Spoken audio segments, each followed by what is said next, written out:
La semana en RCR. Actualidad, entrevistas, comentarios del acontecer nacional e internacional en la semana de RCR TV.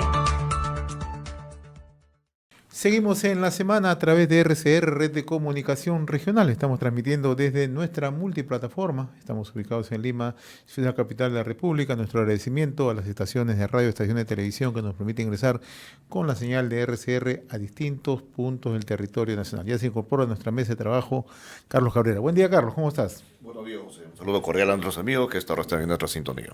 Y le damos la cordial bienvenida también a Fernando Castillo, economista, especialista en temas de gestión social y conflictividad, y amigo de esta casa. Qué gusto saludarte, Fernando. ¿Cómo estás? Muy buenos días, José, Carlos. Un enorme placer compartir con ustedes esta mañana y un abrazo, un saludo también a los radioescuchas y televidentes de esta prestigiosa cadena nacional. Esta crisis política, esta violencia desmedida que estamos viendo en los últimos días, suena a una suerte de crónica de un hecho anunciado. ¿Cómo estás analizando la situación, Fernando?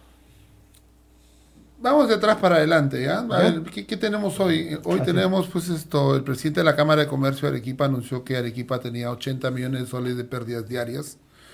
En Cusco se sabe ya por orientaciones de los consulados, embajadas, que han recomendado a sus ciudadanos de distintos países del mundo que no visiten Perú en estos días, por lo menos hasta mediados de enero, que tenga una estabilidad en función a un nuevo comunicado. Eso quiere decir que lo que normalmente se pasaba el año nuevo en Cusco, emblemático, no habrá este año. Las zonas en donde estaba previsto que pudiera haber un repunte del turismo, y ya también se anunció en Huancayo lo mismo. Bueno, Arequipa no solamente es el tema turístico, el tema 30.000 personas que viven de la ganadería, 20.000 ganaderos, transportistas y todo lo demás, no pueden, digamos, colocar su producto lácteo, y probablemente la próxima semana tengan que quebrar y vender los animales. Si no ordeñas a una vaca, le da una mastitis, se enferma y se muere. Entonces vas a quebrar uno de los segmentos. Y no solamente es eso, te estoy tocando unas pinceladas de lo que está pasando en el sur, pero yendo, como te digo, de atrás hacia adelante como consecuencias claras. Primero, yo creo que hay que llamar a las cosas por su nombre. Estamos no frente a un simple estallido social. Mira, nosotros en el país hemos visto las marchas de la CGTP, del SUTEP, de los gremios más duros, podría llamarse, y ninguna de ellas ha tenido este comportamiento. Las marchas reivindicativas de derechos han sido marchas que han tenido cierta firmeza, fortaleza, dureza, llamémoslo así, pero no han llegado a estos extremos. Estos hechos que han sucedido en distintos lugares del Perú han tenido objetivos estratégicos militares. Cuando tú generas terror se llama terrorismo, ya no es una simple marcha. Y es que o son infiltrados, o lo planificaron, o están detrás. Eso es materia de que haya una investigación más profunda y muy rápida.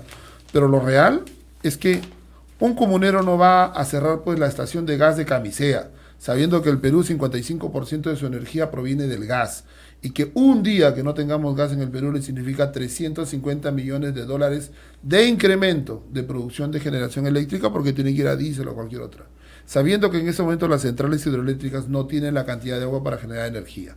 2. Tomar los aeropuertos estratégicos para paralizar el país.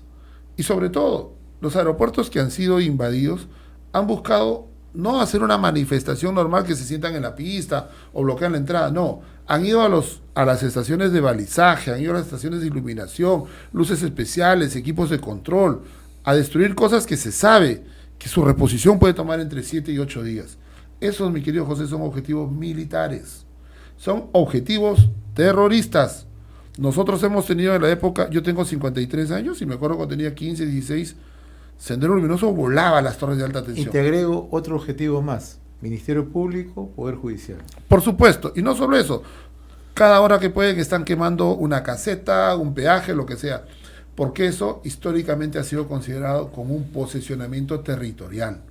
Eso los analistas de la subversión te lo pueden decir. Y lamentablemente, mira las consecuencias que estamos sufriendo de una de las torpezas cometidas por Alejandro Guerrero. El Perú no tiene sistema de inteligencia. El Perú tiene una Dirección Nacional de Inteligencia con 10, 15 millones de dólares de presupuesto para cuidar un PBI de 250.000 millones de dólares, en donde no tiene operadores de campo. No sabe lo que sucede en el país. Está sujeta a lo que los órganos o distintas entidades del país la alimenten. La alimenta la Dirección de Inteligencia de la Policía, el Sistema de Inteligencia del Ejército, la Marina, la FAP y cualquiera que tenga información. Que no está obligado, o sea, la ley le obliga a que le entregue toda la información, pero no se la entregan sencillamente. Entonces, la DINI se ha convertido en un ente de inteligencia de segundo piso, una EDIPYME, en donde procesa lo que recibe, lee los periódicos, que es una noticia de ayer, pero no tiene capacidad para hacer inteligencia estratégica predictiva, no hay prospectiva. Y no la hay porque se ha ido destrozando el sistema de inteligencia y en este momento no encuentras un ente del Estado que te haga un dibujo de escenarios y te pueda decir, esto es lo que puede pasar en el país el lunes, martes, miércoles, jueves. Por lo menos yo, por lo que he pasado, he transitado por el aparato público, no lo veo. Hace unos momentos, Fernando, conversábamos con el coronel Benedito Jiménez Vaca, ¿no? Él es una persona que ha trabajado muy de cerca el tema de inteligencia estratégica, ha sido jefe del GEIN en su momento, y nos explicaba algo, la presencia sistemática de órganos u organismos generados, ¿no? Desde Movadef y a partir de distintas agrupaciones, CONARE, sindicato de maestros ligados a Movadef, sectores en las universidades, organismos que están participando a través de frentes de defensa, etcétera, etcétera, ¿no? Este es un primer elemento. El otro elemento es cómo se financia esto, quiénes están detrás del financiamiento, ¿no? Y esto, tú tienes mucha experiencia en el tema de gestión social y conflictividad, entonces estamos frente a un aparato que funciona permanentemente, pero que también ha tomado control del Estado, en algunos casos, ¿no? Y hay que decirlo con nombre propio, ministerios cuyas algunas instituciones ya sirven de capacidad logística para mover estas movilizaciones. ¿Cómo desmontamos eso? A ver, en primer lugar, yo creo que la labor que viene desarrollando la presidenta y el primer ministro hay que reconocerla. Hay que reconocer que el primer ministro Pedro Angulo ha tenido la valentía de ir a decirle al Congreso de la República el día de su presentación que él va a recuperar el Estado de Derecho en el Perú. Y lo va a hacer en el marco de los derechos humanos. Segundo, que a pesar de todo lo que está sucediendo, que es una reacción natural del Estado para protegerse, la presidenta está asumiendo, tiene sus dudas. Ayer en la mañana tenía, entiendo yo, por algunas fuentes internas, dudas de seguir o no seguir en estas condiciones, porque para eso están trabajando. Y lo han hecho así. Entonces, en relación a lo que es tu consulta, y ahí ¿por qué quiero tocar esto primero? Porque efectivamente se ha generado a partir de una participación estatal. En el Perú hay dos grandes fuentes de dinero sucio, el narcotráfico y la minería ilegal. El narcotráfico hoy es segunda fuente de ingreso sucio, porque la minería ilegal es la primera fuente. La minería ilegal mueve entre 2.000 y 2.300 millones de dólares y el narcotráfico entre 1.500 y 2.000 millones de dólares. En conjunto están moviendo en el Perú un promedio de 4.000 a 4.500 millones de dólares sucios. ¿Qué es lo que ha hecho este gobierno, el gobierno anterior, presidido por Pedro Castillo? No nos olvidemos que Pedro Castillo ha sido operador de FENATE, de CONARE, los brazos magisteriales de Movadef y Sendero. El único ministro que sacó adelante una investigación seria fue Carlos Basombrío con el operativo Perseo. Hasta ahora no les abren las carpetas fiscales. Y en ese operativo está Pedro Castillo y varios de los que después fueron sus ministros. ¿Quién está a cargo de la línea ahora? El general que ha sido defensor de Movadef.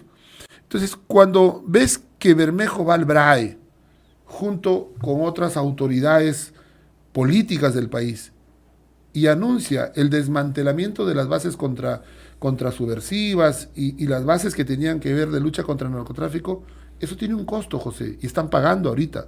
Están dando el dinero que han acumulado.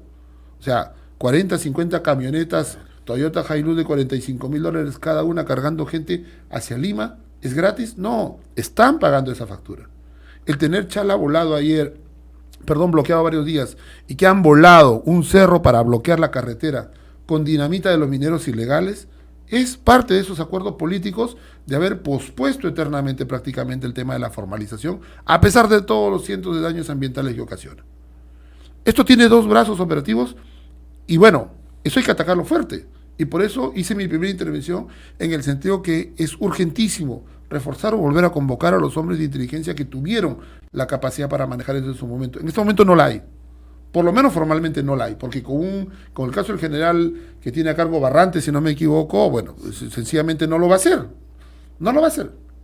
Y en ese contexto, tú tienes que desde el aparato público se ha dado todas las condiciones y facilidades para operativizar estas dos fuentes de financiamiento que van a hacer que esta sea una pelea más larga. O sea, está demostrado que este sector prochavista, como se le llame, subversivo, radical, como le quieras llamar, su objetivo no es adelantar las elecciones. Eso no le interesa. Su objetivo real es una asamblea constituyente donde puedan tomar el control del país. Y para eso, yo estoy seguro que vamos a salir de este pico de crisis, pero vamos a tener que seguir batallando los próximos meses.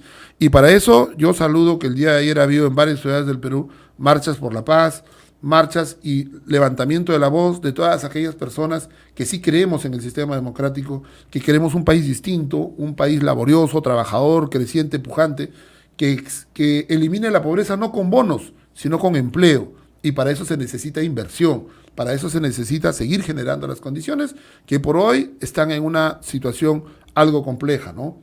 Lo bueno de nuestro país es que nuestra economía ha ido manejándose por cuerda separada, pero ¿hasta cuándo vamos a poder soportar eso? Entonces estamos en un momento de fragilidad muy sensible, que espero particularmente que no se resquebraje en los próximos días, ¿no? Carlos.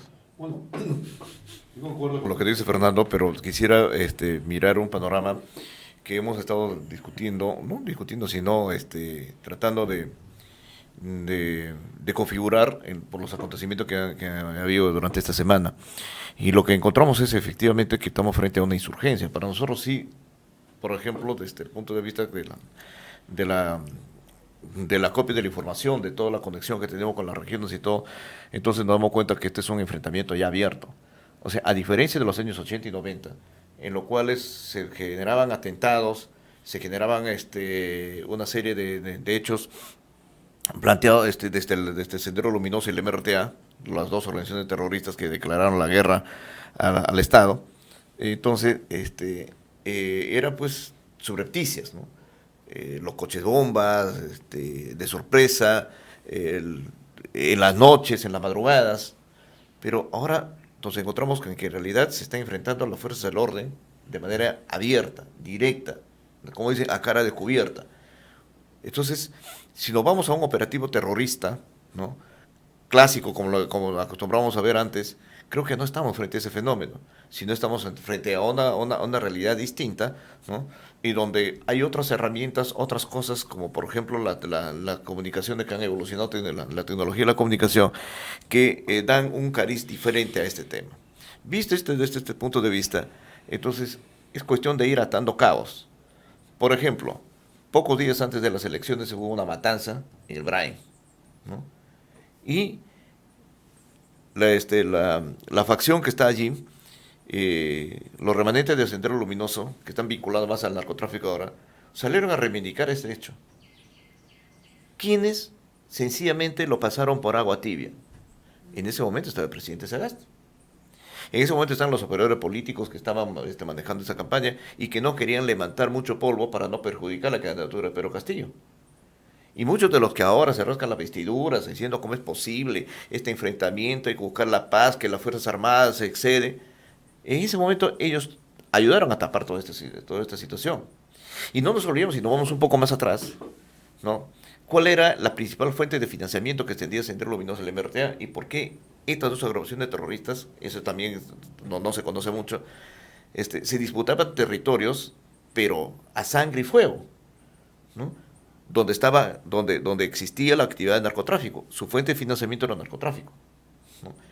Quizás se ha modificado, ha variado un poco este tema, a lo que podríamos agregar lo que tú dijiste, la minería informal, pero esa fuente de financiamiento sigue siendo y existiendo allí, ¿no? Dentro de otros componentes de un panorama mucho más amplio, que puede venir cierto apoyo, por ejemplo, del Foro de Sao Paulo, a través de que lo obtienen de operadores Evo Morales en el sur. Por ahí puede estar entrando también algo de financiamiento para hacer las movilizaciones, pero centrales aquí tenemos identificados. El tema es, Fernando, que en medio de todo esto, ¿cómo vamos entonces? Y como decía Oppenheimer, esto es un país extraño, inestabilidad política, instituciones destruidas, no funciona. Pero hay una economía que no sé cómo funciona. Por dos razones, que perdóname que te corte. No. La Ese Constitución, es justamente a donde iba. la Constitución, Carlos, que quieren destrozarla justamente. Y segundo, un Banco Central de Reserva sólido. Y perdóname que te haya interrumpido con eso. No, es que lo que iba justamente a eso. ¿Por qué entonces esta economía es capaz de funcionar y desde el punto de vista desde el exterior se ve la solidez macroeconómica que tiene el país, ¿no? Y sigue siendo atractivo pese a esto. Seguimos, a pesar de eso, A pesar de esto, seguimos siendo por atractivos. cómo está el resto de la región. Entonces, ¿a dónde apunta entonces todo esto? ¿Qué es lo que falta quizás entre esta estrategia que tienen quienes están enfrentándose ahora al Estado abiertamente para, digamos, cerrar ese círculo de control político, social y económico que pueden tener? ¿Por qué no pueden destruir esa economía? ¿Por qué no puede? El Perú sigue siendo, ¿no?, ese barco que camina pese a que a la interna existe digamos, una situación caótica.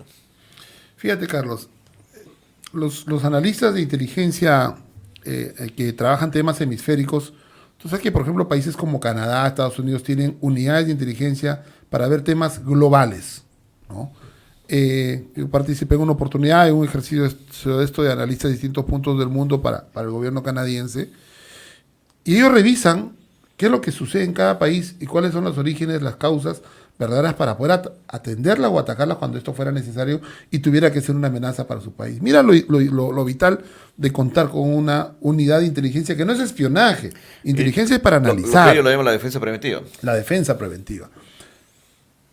En su momento han hecho análisis de qué ha sucedido en un fenómeno en cada país. Y en este momento los sistemas de análisis estratégico e inteligencia, el Mossad, Estados Unidos, los chinos están revisando qué es lo que ha pasado en Perú para evitar que este sea el único lugar donde el comunismo no ha llegado en América del Sur. O sea, no ha llegado a tomar como control. Y no lo ha tomado porque las ánforas le han dicho igual, en un 85% que no quieren un comunismo. No te olvides que Pedro Castillo llega con 15, 16%. Entonces, llega porque obviamente pues, postular con Keiko, ahorita el chico que hace las cámaras le puede ganar. Porque sencillamente es la realidad política del país y eso ojalá lo entienda. Pero en ese contexto, lo que ha sucedido es que hemos logrado tener una sociedad que tiene 50% de la población de sus principales urbes como clase media. Pocos países en el mundo llegan a tener un nivel tan alto en cantidad de clase media. ¿Qué tenemos como problema en el país? Que tenemos una bajísima calidad académica por una educación muy pobre. La gente no sabe qué es Sendero, no sabe qué es Movadef. Los muchachos no tienen la más remota idea. Le vas a preguntar y uno te va a decir que es un grupo de rock.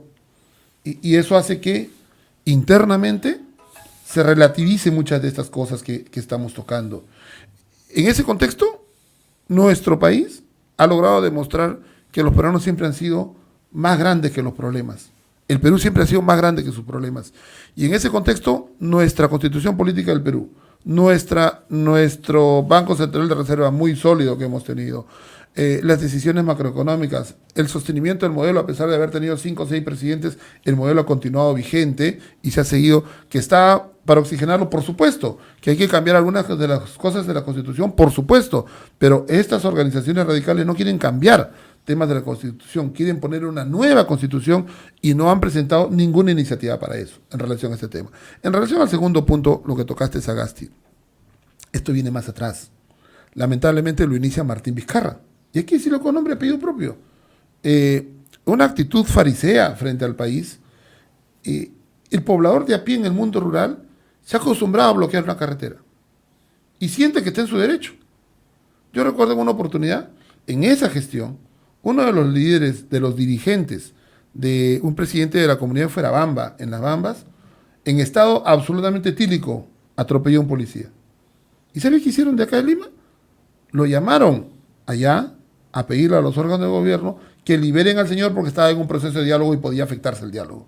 Entonces, hemos malcriado a las dirigencias comunales dejándolos que bloqueen carreteras eternamente.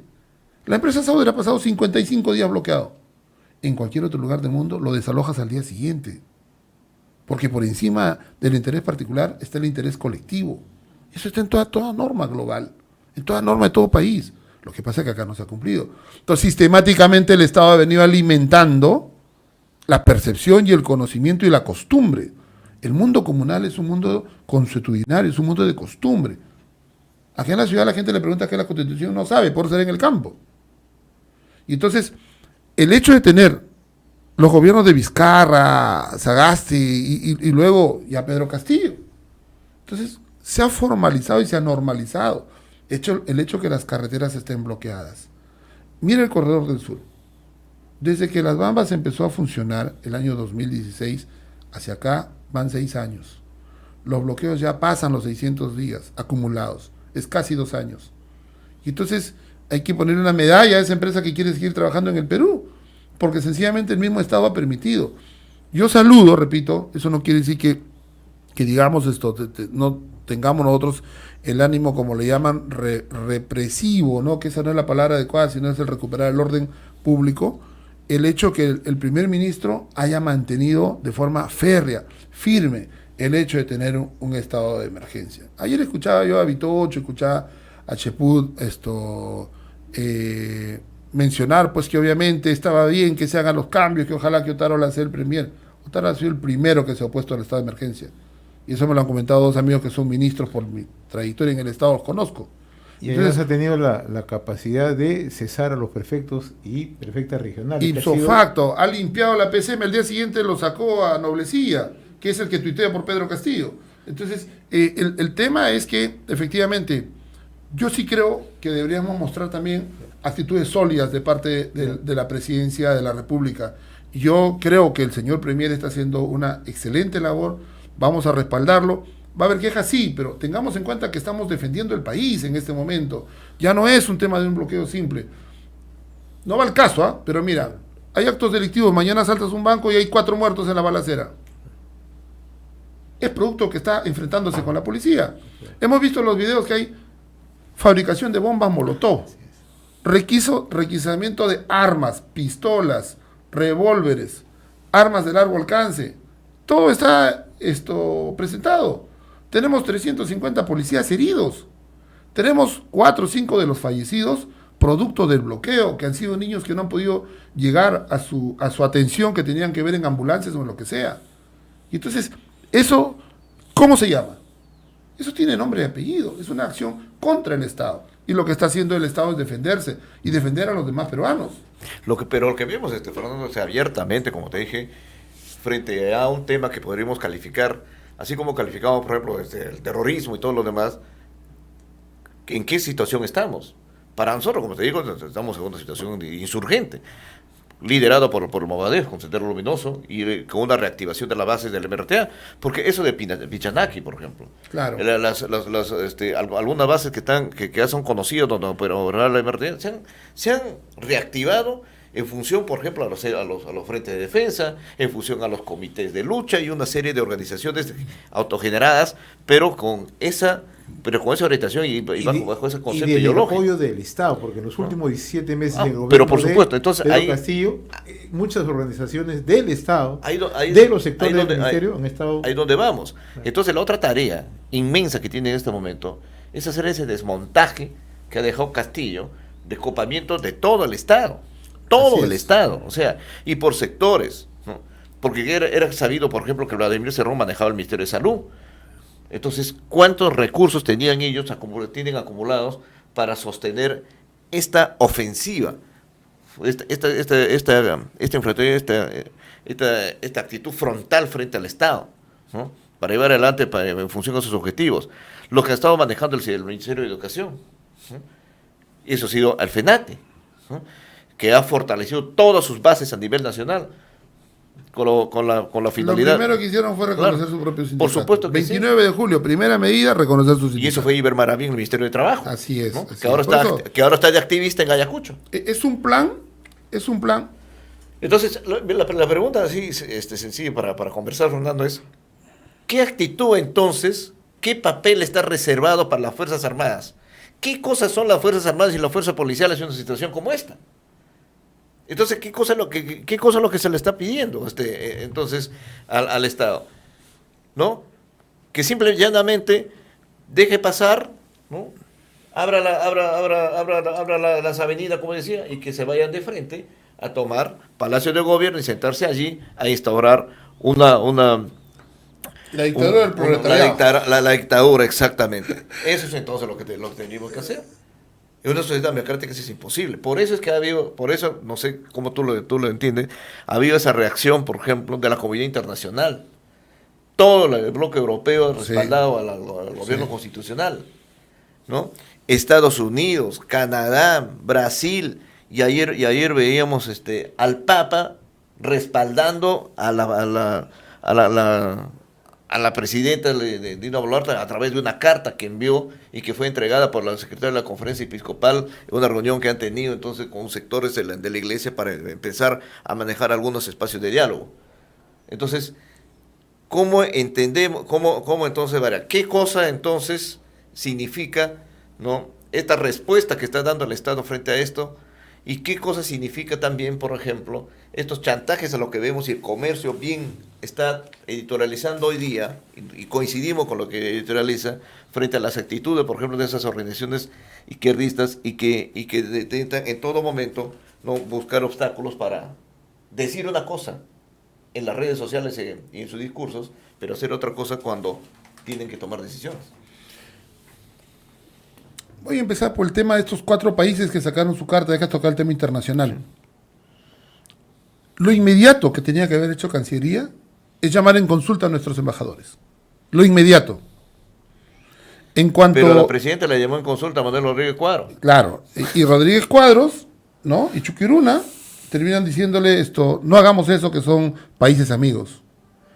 Porque simplemente ellos son los que han implementado esta suerte de alianza con estos países, porque sencillamente este sector de esta llamada izquierda progresista ha sido el canal de comunicación de Pedro Castillo, ha sido el que ha firmado los decretos con que Heiner Alvarado ha sacado dinero, ha sido los que han firmado todos los documentos con que Salatiel Marrufo ha traído 10, 12 millones de coima para poder pagar a congresistas y evitar la vacancia en su momento.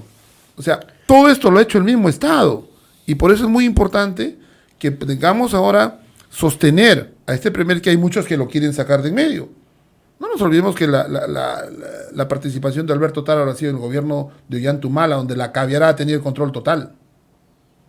Entonces nos estamos olvidando que este gobierno que ha pasado prácticamente dejó pasar la quema de una instalación minera en Ayacucho, en Apumayo, y que luego Mirta Vázquez es la que firma los decretos con que hacen la apropiación ilícita de dinero en el Ministerio de Vivienda, es la que convalida prácticamente todo eso. O sea, hay toda ha habido todo un montaje de una estructura estatal para limpiar a todos aquellos funcionarios que han creído en el país, y que hoy le corresponde a este Premier, y yo repito, de forma muy personal, hago los votos desde aquí para que pueda tener el respaldo, que ayer lo vi en el Consejo de Estado. Ayer ya casi 10 de la noche salieron a declarar los integrantes del Consejo de Estado, Tribunal de la Magistratura, Tribunal Constitucional, Contraloría, Poder Judicial, Ministerio Público, etc., Defensoría del Pueblo también. 1, dando el respaldo a la presidenta; 2, el respaldo a la presidencia del Consejo de Ministros; y 3, a la labor del Estado y las Fuerzas Armadas. E invocando a la población que tratemos de mantener la protesta de lo más normal. Esa respuesta, Fernando, del Consejo de Estado hay que analizarla en todo su contexto, ¿no? Por primera vez, después de muchos años, tú ves que un Consejo de Estado respalda la gestión de un gobierno en situación de crisis. Así es, porque es el Estado, José. O sea, tengamos en cuenta que está en juego el país. Así es. El país. Entonces, no es como lo viene a decir Rulú, que cualquiera de los congresistas, claro, cuya única expectativa es que el sistema se desaparezca. Así porque son 8 de 130 congresistas. Entonces, ¿cómo entendemos en esta coyuntura y en esta condición la renuncia de 2 ministros ayer? Porque hemos visto en las redes. Bueno, es bueno, ¿no?, que conozca los cuchillazos como vienen, ¿no? ¿Cómo se ha manejado este tema, ¿no? Porque en realidad se aspira, o sea, es una aspiración que nosotros vemos entonces a gente que está vinculada normalmente a estos grupos de izquierda, que siempre han estado tratando de diríamos, establecer estos aspectos y estos planteamientos conspirativos, del cual hemos hablado bastante en meses anteriores, ¿no? Señalar, por ejemplo, y ya se vienen más renuncias. O sea, ahora... Tenían planificado 3, Carlos. Claro, uno de ellos Finalmente no renunció. Y eso va a obligar entonces a Dina Boluarte Ese a es el renunciar. otro escenario, pues. Justamente Eso va a que da obligar lugar a a analizar. El renunciar. otro escenario es plantear hacia adelante la renuncia de la Mira, presidenta. yo lo veo, como decía un amigo, yo lo veo al revés, yo lo veo al revés. Esto no es el momento, pero siempre es mejor separar la paja del trigo. Y es mejor sepas con quién cuentas. Claro. Estos son mis bueyes y con ellos tengo que arar. Y es bueno saber que se van ahora, porque es mucho mejor para que puedas tener fichas de recambio que te permitan tener un gabinete sólido, que tengan una misma línea de pensamiento. No hay que tener miedo al estado de emergencia. Mira, te voy a poner ejemplo de un país chiquito, ¿ya? Que yo tengo cosas que veo normalmente allá ahora, todos los meses tengo que ir a Centroamérica, yo les he contado. El Salvador tiene 8 meses de estado de emergencia. 57.000 detenidos. No, régimen de excepción. Régimen de Que excepción. va mucho más allá. Yo Que sé va el estado de un poco emergencia. más, pero quiero ponerlo en lenguajes nuestros, ¿ya? En términos nuestros, una equivalencia. Tiene 50 y tantos mil, 60.000 detenidos. Y tiene 93% de aprobación del país porque la población ya no está sometida a ese terrorismo que vivía, a esa delincuencia que lo obligaba a que a las 6 de la tarde salgan corriendo a su casa, porque los asaltaban o los mataban por cualquier cosa. Hoy, ese pequeño país que le está dando un ejemplo al mundo de cómo controlar su seguridad y su país, ha significado un crecimiento económico que para ellos es fastuoso, brutal. Para nosotros probablemente no por el tamaño de país que somos. Pero viéndonos en su realidad, tomándolo como ejemplo y bien manejado, el país necesita tener un orden. Y este país ha sido tomado sistemáticamente el Estado por gente que no le interesa en lo más mínimo el crecimiento del país como tal. Nuestro modelo económico ha permitido que en los últimos 20, 25 años reduzcamos de 54 a 20% la pobreza. Somos el segundo país en el subcontinente en tener la menor proporción de pobreza extrema con 4.8. Solamente nos gana Uruguay. Imagínate dónde estamos. ¿Que tenemos dificultades todavía? Por supuesto que las hay. Hay que corregir la enorme corrupción que tenemos en gobiernos locales y regionales. Hay que corregir una equivocada reforma política que dejó Vizcarra y que hay que modificarla ahora. Hay que corregir algunos temas de la Constitución que sirvieron para hace 30 años y que ahora ya no sirven. Hay que corregir un conjunto de normas que hacen que la policía tenga que esperar que primero le disparen para que reaccione. Hay que hacer una normatividad acorde con el siglo XXI, pero para eso no necesitas cambiar la Constitución. Necesitas ubicar cuáles son los puntos que son los que hay que modificar, que hay que cambiar, hay que modernizar. Porque aquellos que nos han dado la solvencia del país, el tener una de las reservas internacionales netas más sólidas de América del Sur, ¿ya? A pesar del tamaño de Brasil y Argentina, ha sido porque hemos tenido un modelo económico que nos lo ha permitido. Y eso no lo podemos tirar por la borda. Eso no lo podemos tirar al tacho.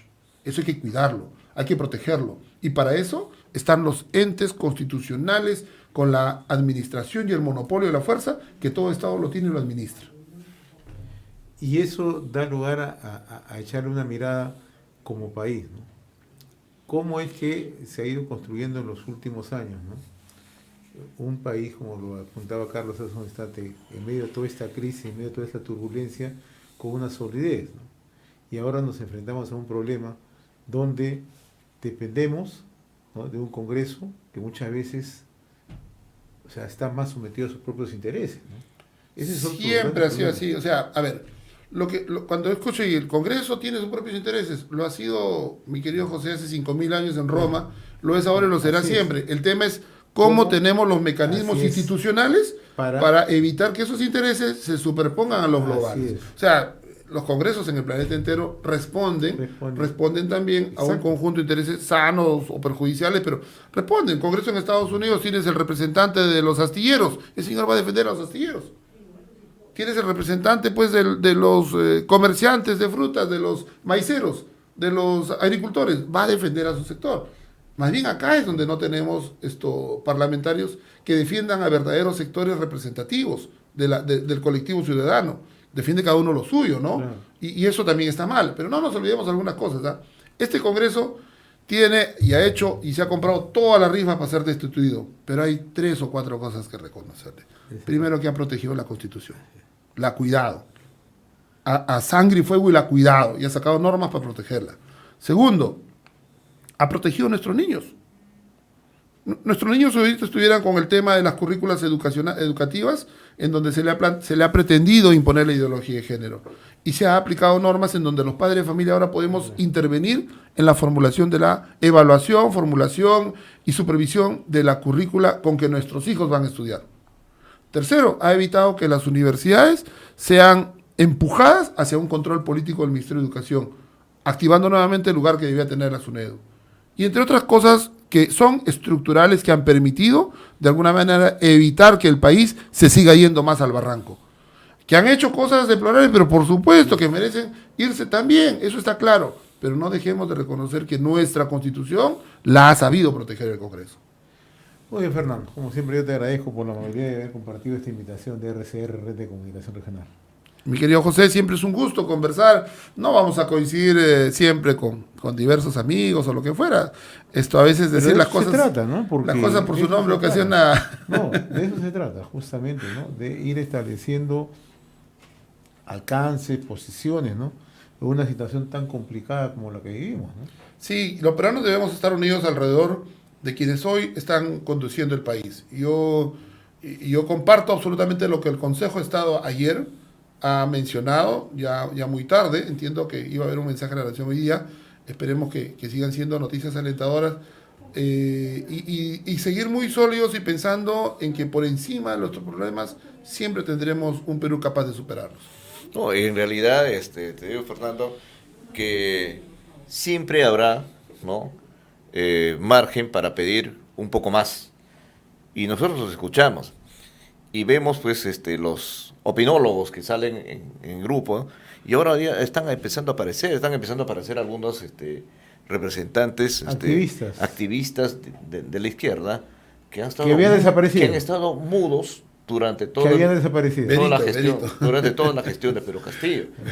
Y estoy leyendo pronunciamientos, por ejemplo, de distintas organizaciones y universidades que señalan, hacen su puntualización, ¿no?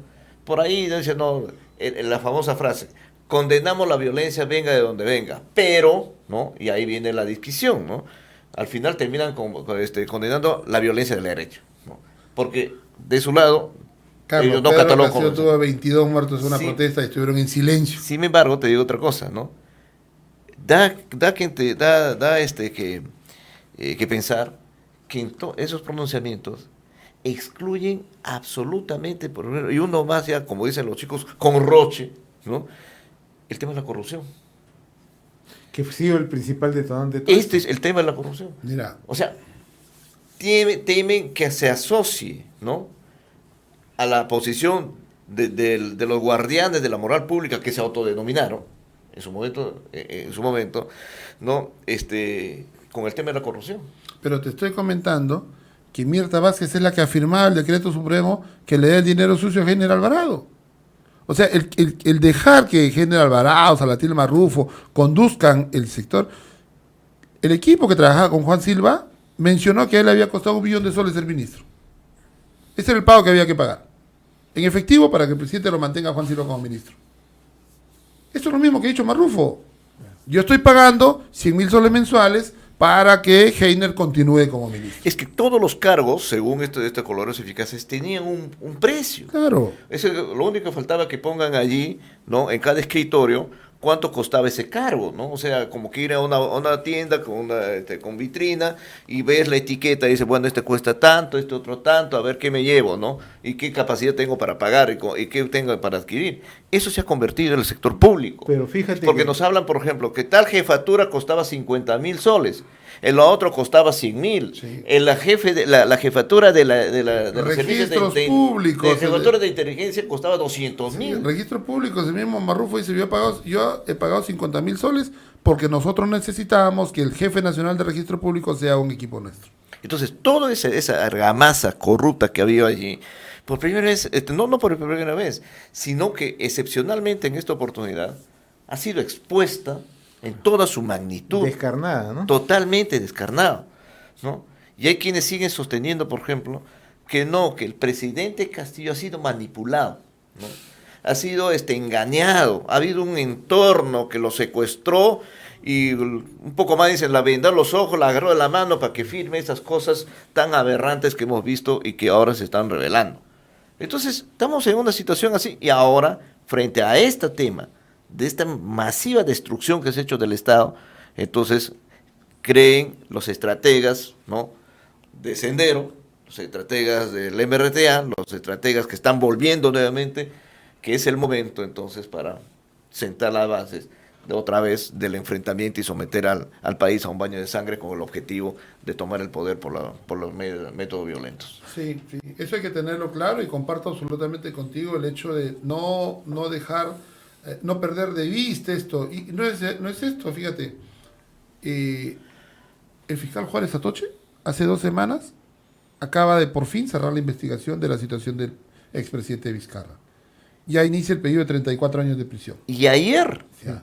el Ministerio Público ya presentó la denuncia Para la y está audiencia. pidiendo 15 años de prisión para Martín Vizcarra.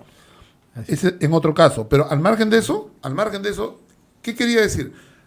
Hay varios temas que están tratando de ocultarse en medio de esto. Y no hay que perderlo de vista porque son quienes de alguna manera han contribuido a destruir el país esta última década. Y entonces ese contexto no lo dejemos de lado. Yo saludo que lo sigamos tocando porque alguien tiene que hacerlo. Alguien tiene que hacerlo. Y estos procesos que se tiene ahora, la fiscal Benavides es una mujer muy valiente para poder confrontar a un poder que incluso en el momento que lee el discurso, el expresidente Castillo dice, y el general de la policía indica, me dieron la orden de detener a la fiscal de la nación. Cuando le han ido a tomar las pruebas de dosaje, las pruebas de toxicología, simplemente se ha negado a pasar estas pruebas. Porque es una gran falsedad lo que Bellido dice, que le han dado una droga, que le han dado esto, lo otro. Mentira, ha sido con absoluto conocimiento de causa. Pero en fin, hay que seguir conversando Así es. esto y poniendo las cosas sobre la mesa, mi querido Carlos. Muy Por bien, supuesto Fernando, que sí. como siempre, agradecerte por la amabilidad. Hemos presentado La Semana en RCR TV a través del canal 796 de Cable Más.